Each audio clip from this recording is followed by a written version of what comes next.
দাঁড়ান, কিচ্ছু বলবো না, দাঁড়ান। আপনি গায়ে হাত দেবেন না, দাঁড়ান, গায়ে হাত দেবেন।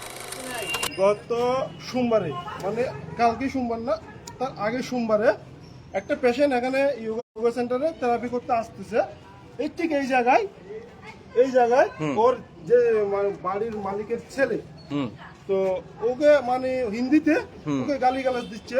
আমি বললাম ভাই ও তো হাঁটতে পারে না, পেশেন্টটা ছিল বাঙালি, আমার চেনা পরিচিত। আমি ও হাঁটতে পারছে না, একদম প্যারালাইজ, মানে হাত পা সব প্যারালাইজ আছে। তো ওটা বলার পর তো আমাকে কোনো কথা না বার্তা নাই, ডাইরেক্ট বলতেছে তুই কে, তুই কোথাকার, চল বের হ। আর তুই ওভাবে কেন বলতে বলছিস, আমাদের তুই কে, আমি মানুষ, ওভাবে কেন কথা বলতেছিস তুই, ও তো হাঁটতে পারে না। তো ওটা পর আমাকে 2-3 বার পুশ করলো।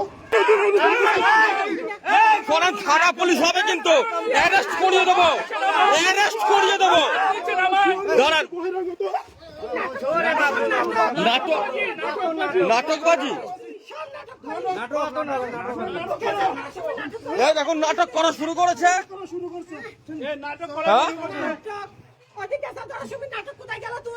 আপনার সাথে কি ব্যবহার করেছে, গালি গালা, গলায় হাত তুলেছিস, তোকে কি অ্যারেস্ট করাবো, তোকে পুলিশে অ্যারেস্ট করাবো।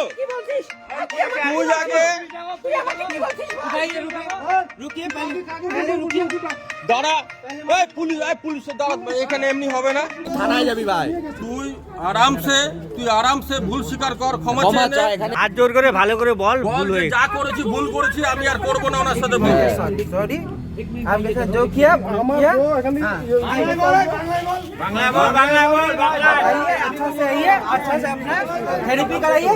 আজকে আমার বাংলা পক্ষের সহযোদ্ধারা সবাই আসছে, সবাই আমার সাথে সাথ দিচ্ছে, হ্যাঁ, এটা প্রতিবাদ করছে। আমি সব বাংলা পক্ষের সহযোদ্ধা সকল সদস্যকে আমি নতশিরে নমস্কার জানাচ্ছি।